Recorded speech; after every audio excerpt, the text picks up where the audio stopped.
Hello everyone, welcome to another edition of Envera at the Board.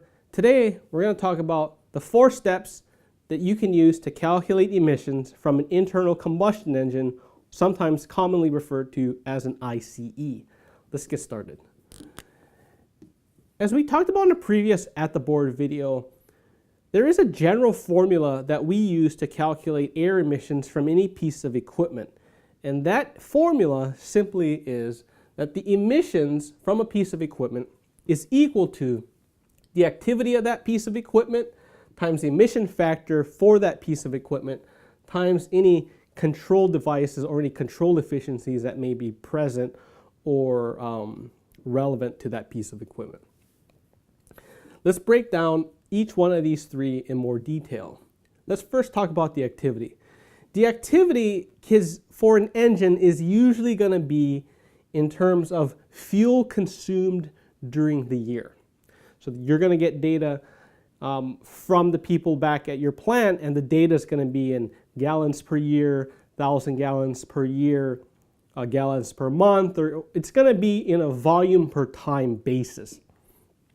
Now, that's not to say that that's the only way you're going to get the data. Depending on the piece of equipment, you may actually get time in terms of an operating time. And so the second part there is that sometimes the activity can be hours of operation. Now, what we've seen is that depending on the engine and depending on what that engine is doing in the facility sort of dictates how you're going to get the data. As an example, if you have a water pump that's on all the time, you may get the data in terms of gallons per year, gallons of fuel consumed per year, or million cubic feet consumed per year. It's going to be a volume per time measurement. On the other hand, if you have, say, an emergency engine like a fire pump, a backup generator, or anything like that, we typically see that the activity metrics for those types of equipment comes in terms of hours or time. So operating time per time. So maybe 50 hours per year, 25 hours per year, 10 hours per month, 4 hours per month. So you have to be prepared to get data in all sorts of units, and you need to know how to convert the data into something that's usable when calculating emissions from your ICE. So that's the activity. Let's move on to the emission factor. The emission factor will come from 2 sources. We also have an At the Board video that further describes the 4 ways that you can determine an emission factor. You can look one up, you can do a direct measurement, you can do an engineering calculation, or you can do a mass balance. And so generally what we see is that for ICEs, your emission factor is either going to come from a lookup table, such as AP42 manufacturer documentation, maybe an agency document, or it's going to come from a direct measurement, i.e. source test. Now, if it comes from a lookup table, the units of the emission factor can be in grams per brake horsepower hour, or pounds per gallon, or pounds per 1,000 gallons. And then if you're doing a direct measurement, oftentimes the emission factor will come as a concentration, because that's what the measurement company is measuring. They're measuring the concentration of a pollutant out of the exhaust stack. So you may see things like 11 ppm NOx or 9 ppm NOx. And depending on what you get, you're going to have to convert so that all the units cancel out, and then you can calculate this E value, which is the value that you want. Moving on, let's talk about the control. The control depends on whether or not the piece of equipment has a control device installed on it. Sometimes this can be an SCR or an SNCR, and to know what is installed on that piece of equipment, you're going to have to just look. You may have to ask questions, you may have to review permits, you may have to review equipment specifications, you may have to ask. I mean, sometimes you just may have to go out there and simply look at the piece of equipment. But whatever the case, you're going to need to answer this question of what is the control device on this piece of equipment if there is one. If there isn't one, then you may have to go back and look at the emission factor that you're going to use to determine if the control efficiency is sort of built in to the emission factor. And we're going to talk a little bit about that more kind of at the end of this episode. And so to start, those are the so-called three quantities that we use, and we plug all of those three quantities into the general equation, and then out on the other side we get the emissions that we're looking for. And so depending on the kind of data that you're provided, you're going to have to do some conversions. You're going to have to do a little bit of homework to know what else do we need to know so I can use the data that's provided to me. Now what we find, what you'll find also, is you're going to have to do a lot of conversions. And the conversions and the type of conversions are going to depend on, number one, what kind of data you're looking for. Number two, what kind of data is collected out in the field. And number three, sort of, what sort of units do you want at the end? And so it could vary from any number of things. And so you have to be able to look at what you have and then sit back and then sort of look at the big picture and sort of use what you know to convert quantities from one to another. And then when doing so, you're going to be able to use this general equation.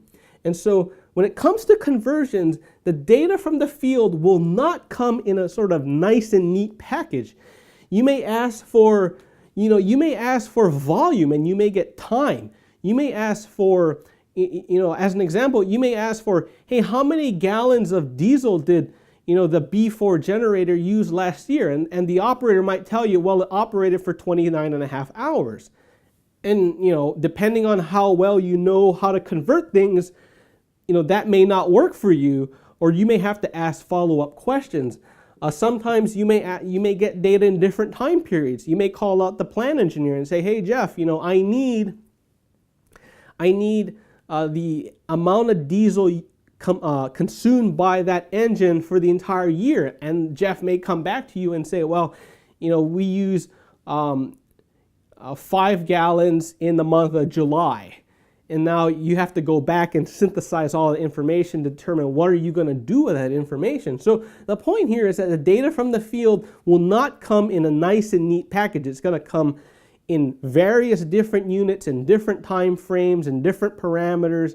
And you, as the air quality professional, need to know how to convert all of this data, all the mishmash, back to a usable form so that you can plug them in your equation. Now to do that, you're going to have to do conversions. And so you're going to need to know what is needed. You're going to know what do you have and what is needed to get to where you need to go. So sometimes you may need to use an operating schedule to convert the units into a usable form.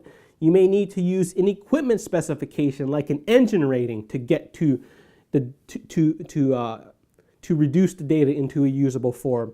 You may need to know known conversions, and then you will need to know some engineering assumptions to try to get the data into the usable form. Because, like I said, the data is going to come in all different types and shapes and sizes and time periods and units. And one of the biggest mistakes that people make when calculating air emissions is that the units don't cancel. And when the units don't cancel, you end up with problems because you could end up with higher than normal emissions. So you want to be sure that the units are canceled and you have a good handle on the units. That's where you're going to have to use all of these conversions.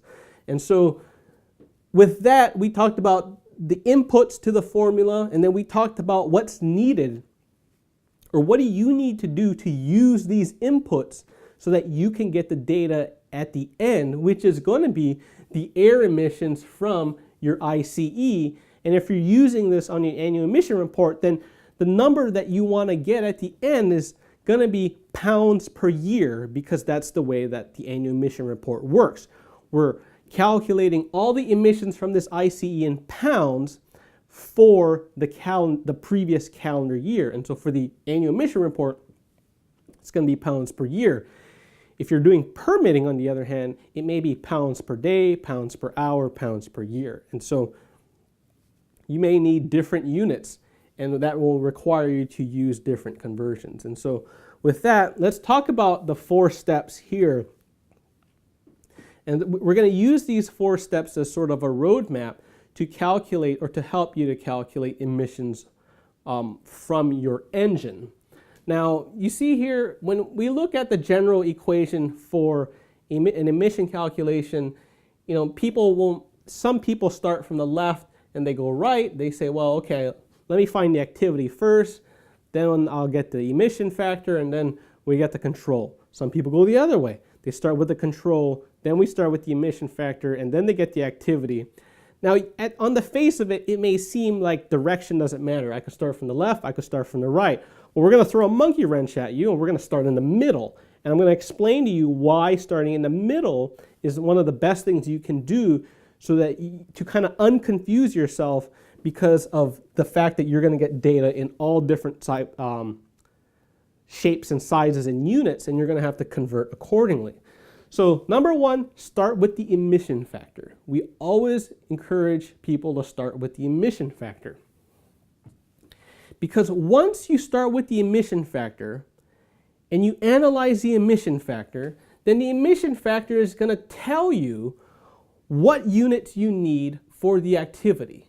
The control is going to be unitless, and so you can look at that later, but the activity and the emission factor need to be in the right unit so things cancel out. So if you start with the emission factor, then you're going to know what units do I need for the activity. And so as an example, by starting with the emission factor, if you find an emission factor and it's grams per brake horsepower hour, then you're going to need to know the engine size as well as the operating time to get the units to work. And so, like I said, if you have grams per brake horsepower hour, then to get the units to work, your activity, will be an operating time. The engine size will be a constant, but everything will cancel out so that you get mass per year or mass per time. On the other hand, if you're given pounds per gallon, then you know that the activity that you need is going to be a fuel volume. And then likewise, if you're presented with a concentration, then what you're going to have to do is you're going to have to convert the concentration to a mass per volume emission factor so that you can use it in your calculations. Now, when you have a concentration, because you were provided data from a source test, and you're going to get, the source test is going to say, well, the emissions here are 11 parts NOx. What does that mean? How does that work in terms of this general equation? Actually, truth be told, 11 ppm NOx just means it's unitless. It's just volume per volume. So you're going to have to convert that volume per volume unit, or this concentration unit, into something more usable. The way that you do that is by using what's called EPA method 19, which is commonly referred to as the dry F factor conversion. So if you go to Google and you type in EPA method 19, there is a little document that pops up. It's usually with the first or the second hit on Google. You open that document and it will go through the process to convert 11 ppm NOx into pounds per million cubic feet of, say, natural gas. And so again, you want to start with the emission factor, because when you start with the emission factor, then you're going to know what activity data, or what are the units of the activity data that you need. So again, if it's gram per brake horsepower hour, it's engine size and operating time. If it's pounds per 1,000 gallons or pounds per gallon, then you're going to need fuel volume.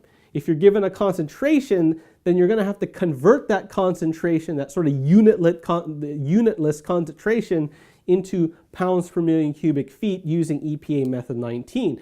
So once you start in the middle, you know what the next step is, and because you went through this analysis, and that helps. So now, finishing step 1, let's move to step 2. You've done your analysis, So now you know the exact units that you need for your activity. And so you can go out and ask for it. So if you have an engine and you don't know where you're going to start in terms of calculating emissions from this engine, if you know that the emission factor is going to be in grams per brake horsepower hour, then when you call out that, you call the facility engineer and say, hey, Mike, for engine 5, I'm going to need the size of the engine in brake horsepower hour, and I'm going to need the operating time of that engine for the 2015 year. And you're going to be better off when you do that, because you're going to get the data, you're going to get a higher quality of data because you did your homework in the beginning and you started with the emission factor. And so number 2, again, is from the emission factor analysis, know what activity data is needed. Now, sometimes you may do all your homework and then you may still run into a problem where they're giving you the wrong unit. And the best example of this is when you have a diesel engine and you looked at your emission factor, I need pounds per gallon.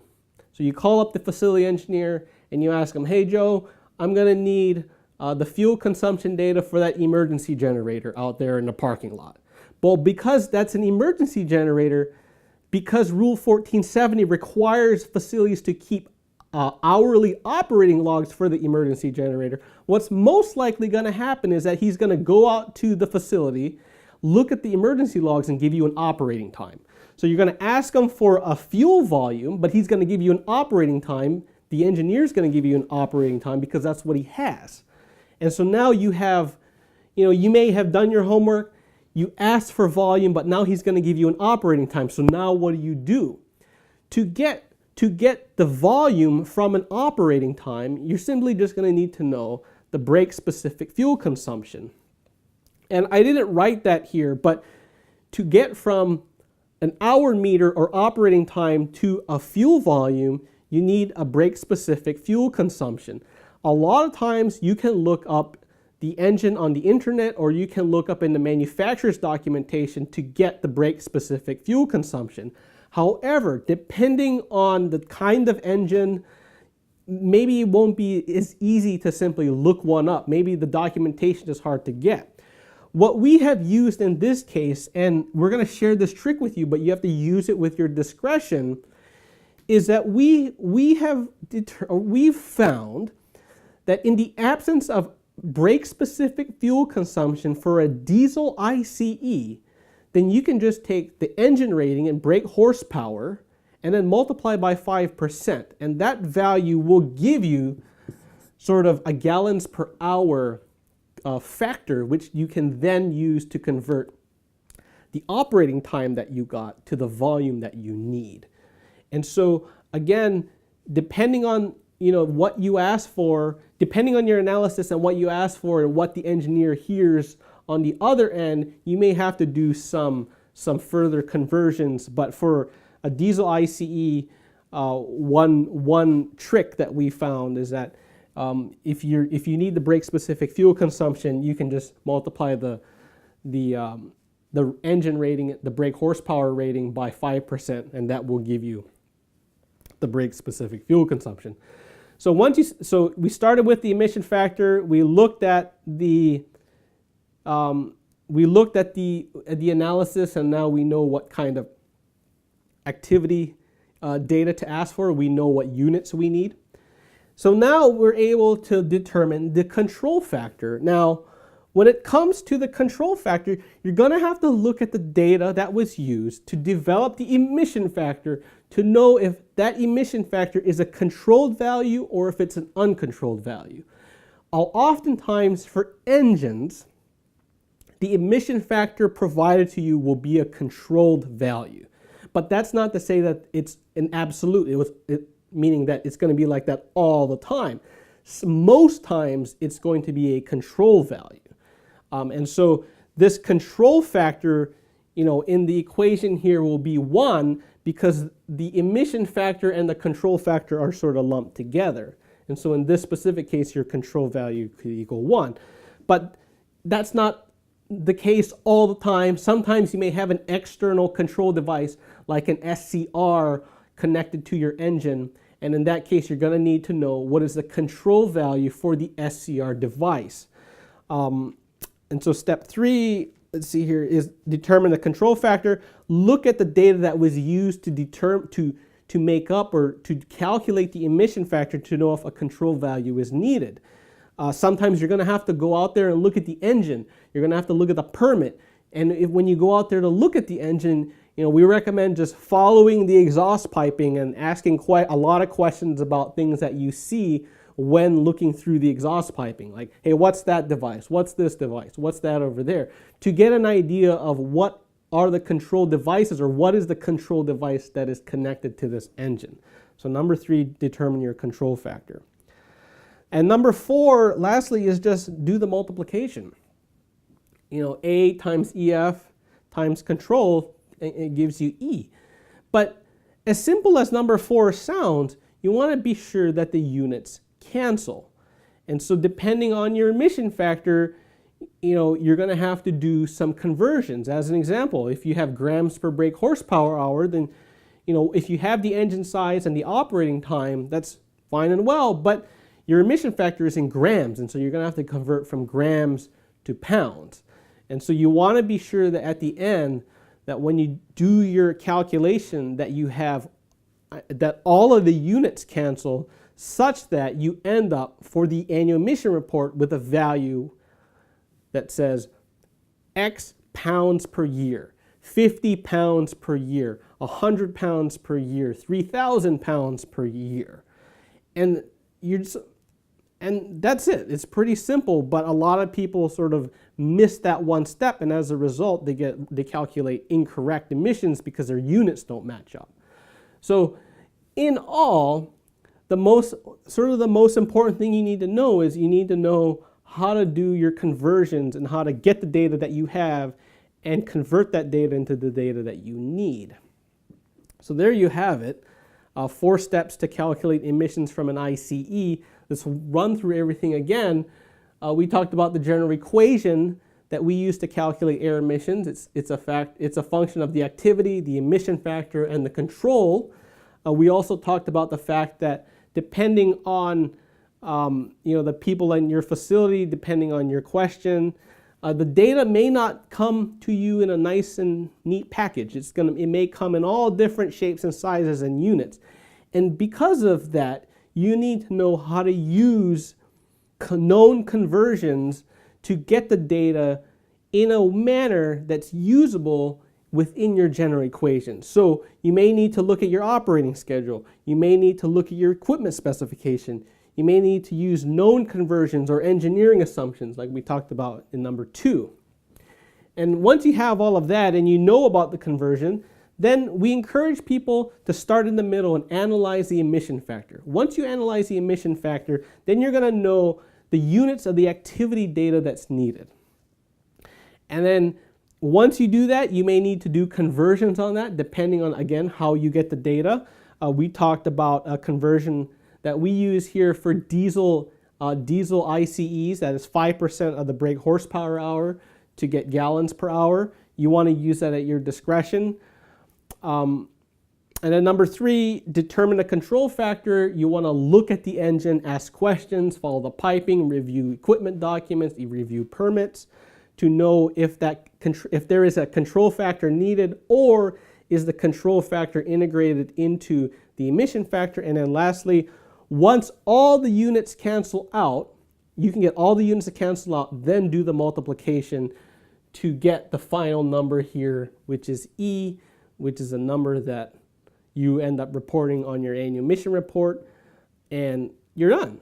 And so there you have it, 4 steps to calculating emissions from an ICE. If you have any questions, you can reach out to us here at Envera Consulting. Otherwise, we'll see you in the next video. Take care.